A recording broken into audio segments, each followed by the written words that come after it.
Hello students, आपका स्वागत है हमारे सिल्वर क्लासेस पे। आज लेक्चर 2 करने वाले हैं। Sectors of Indian economy, class 10th economic का चैप्टर है ये। जिन्होंने अब तक लेक्चर 1 नहीं देखा है, प्लीज़ आप मेरे चैनल पे जाकर देख सकते हैं और सब्सक्राइब करें, लाइक करें, शेयर करें, कमेंट करें please.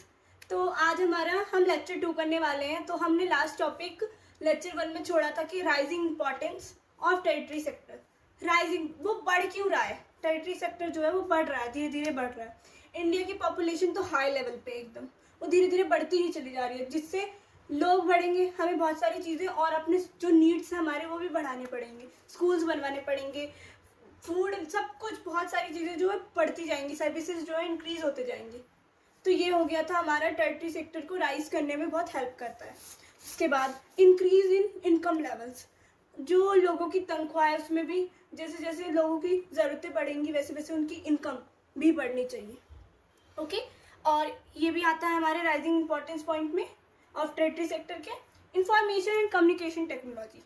Information and communication technology मतलब हम कुछ भी काम करेंगे, हमें इंडस्ट्री खोलनी है या कुछ भी करना है हमें, तो हमें उसके लिए बहुत सारी ट्रांसपोर्टेशन लगेगा, कम्युनिकेशन लगेगा, हमें बहुत सारी चीज़ें लगेंगी। तो इसके लिए जो है हमें सर्विस सेक्टर जो है हमारा टेरिटरी सेक्टर जिसे हम कहते हैं, उसको जो है हेल्प मिलेगी राइजन करने में, मतलब बढ़ने में, ग्रोथ करने में।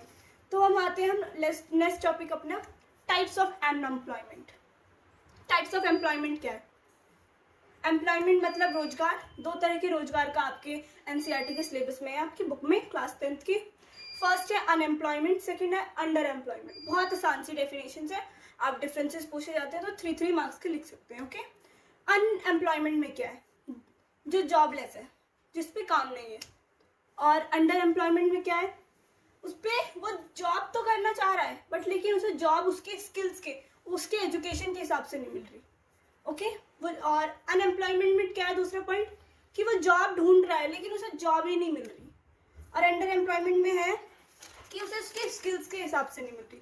ओके और स्किल्स के हिसाब से नहीं मिल रही तो ऐसा तो है नहीं उसे जॉब नहीं मिल रही तो न्यूज़पेपर में छपेगा, वो इनविजिबल अंडर एम्प्लॉयमेंट हो जाएगा। ओके और नेक्स्ट है हमारा एक, हमने 9th में पढ़ा था, डिसगाइज्ड अनएम्प्लॉयमेंट। डिसगाइज्ड अनएम्प्लॉयमेंट मैं आपको एक एग्जांपल से थ्रू ये बता देती हूँ ये होता क्या है। बहुत इजी का है, मैंने 2 डिफाइन दे रखी है, which you prefer you right in your notes. Okay disguised, किसी फार्मर का एक फार्म है, उसके घर में 10 लोग हैं। ओके 10 लोग हैं, 10 उसके खेत में ही चले जाते हैं काम करने को, लेकिन वहां पे जरूरत 5 की है। जो इतना 10 कर रहे हैं उतना वो 5 भी कर सकते हैं। तो बचे हुए जो 5 हैं उसमें वो अनएम्प्लॉयमेंट कहलाएंगे, उनके पास रोजगार नहीं है, वो एम्प्लॉयमेंट में नहीं आएंगे। बस यही है। ओके तो मैं आपको एक बार डिफाइन इसकी प्रोनाउंस कर देती हूँ। A situation in which more persons are employed on a job than are optimally required is called as disguised employment. Okay अब how we can create more employment in secondary and tertiary sector in rural areas. हम secondary और tertiary sector को rural areas में कैसे बढ़ा सकते हैं रोजगार के थ्रू? हम गांव के लोगों को कम इंटरेस्ट रेट पर हम उन्हें लोन दे सकते हैं, जिससे वो अपने बहुत सारी चीज़ें कर सकते हैं, तो बढ़ सकता है उनका जो सर्विस सेक्टर और सेकेंडरी सेक्टर है। और सेकेंड पॉइंट है, हम जैसे गांव में डैम बनाएंगे तो वहाँ पे जो लेबरर्स आएंगे वो गांव के आ सकते हैं, तो उन्हें रोजगार मिल सकता है अपनी फैमिली को 2 वक्त की रोटी देने के लिए। और हम गांव की जो रोडें हैं, सड़कें हैं, हम उसका जो ट्रांसपोर्टेशन है, जो शहर से गांव में बहुत ज़्यादा, मतलब बहुत गंदा ही ट्रांसपोर्टेशन है, बहुत टाइम लग जाता है, हम रोड सही कर सकते हैं। ओके और प्रोमोट कर सकते हैं एग्रो बेस्ड इंडस्ट्रीज। और education is the best key to success to get anything in your life. Okay education अच्छी कर सकते हैं, स्कूल्स बनवा सकते हैं गाँव में हम। तो एजुकेशन अच्छी रहेगी तो हम तो कुछ भी कर सकते हैं, एजुकेशन रहेगी तो हमारे पास। तो अब है 6 point, identify potential of an area. गांव में बहुत सारी चीजें रहती हैं जो टूरिज्म के रूप में हम उससे पैसा कमा सकते हैं। उत्तराखंड को ले लो, वहाँ पे बहुत अच्छे अच्छे गांव हैं, हम उसकी खूबसूरता, सुंदरता जो भी है, हम उसे अपना टूरिज्म एक एम्प्लॉयमेंट के थ्रू हम उसे बढ़ा सकते हैं।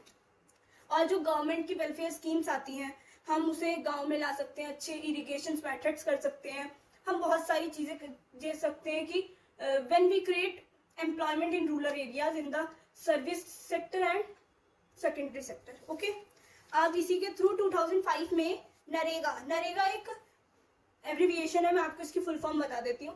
National rural employment guarantee act, national rural employment guarantee act, okay. ये पब्लिश किया गया था महात्मा गांधी के थ्रू। तो MGNREGA ये भी आ सकता है, तो आप MG को लेके कंफ्यूज ना हो, आप महात्मा गांधी लगा दें और national rural employment guarantee act लगा दें, ओके। इसमें क्या था, बेसिकली इसमें था कि हर लोगों के पास राइट टू वर्क होना चाहिए, हर लोगों के पास रोजगार होना चाहिए। अगर उन पे रोजगार नहीं है तो वो गवर्नमेंट उसके उनको थोड़े पैसे देगी, थोड़े से, जैसे उन पे रोजगार नहीं मिल रहा तो उसके लिए गवर्नमेंट जो है उन्हें उसके बदले में थोड़े पैसे देगी ताकि वो अपना घर चला सके, ओके। राइट टू वर्क ये कहता है। ये 100 डेज का गारंटी एक्ट एम्प्लॉयमेंट होता है। 625 डिस्ट्रिक्ट्स में हुआ था ये अच्छा मेथड है। तो अब मैंने बता दिया कि जो अनएम्प्लॉयमेंट है उसे सरकार थोड़े पैसे दे देती है ताकि उसका घर चले। उसके बाद है हमारा नेक्स्ट टॉपिक एनसीईआरटी के सिलेबस में, division of sectors as organised and unorganised sector. Organise sector क्या है? ऑर्गेनाइज सेक्टर बहुत इजी का सेक्टर है। उसमें गवर्नमेंट रजिस्टर करती है, कोई भी चीज करती है तो गवर्नमेंट फॉलो, उसमें जो रूल्स और रेगुलेशंस होते हैं गवर्नमेंट के थ्रू चलता है और उसमें रूल्स होते हैं, रेगुलेशंस होते हैं, बहुत सारे लॉज होते हैं और मिनिमम वेजेस होती है। जो होगा वो गवर्नमेंट से ही कनेक्ट होगा। Job security, fixed working hours, paid over time, अगर कोई भी इंसान ओवर टाइम करता है तो उसके बदले में उसे पैसे भी मिलेंगे, ओके। और एक है अनऑर्गेनाइज सेक्टर, इसमें कोई भी रूल्स और रेगुलेशंस नहीं होते, फर्स्ट थिंग इज दैट। और इसमें ये गवर्नमेंट से रजिस्टर्ड नहीं होता है और इसमें कोई भी फिक्स्ड वर्किंग आवर्स नहीं होते हैं। बस ये है हमारा। अब हम लेक्चर 3 में पढ़ेंगे इसके आगे सेक्टर्स ऑफ इंडियन इकोनॉमी का, ओके। प्लीज चैनल को सब्सक्राइब करें।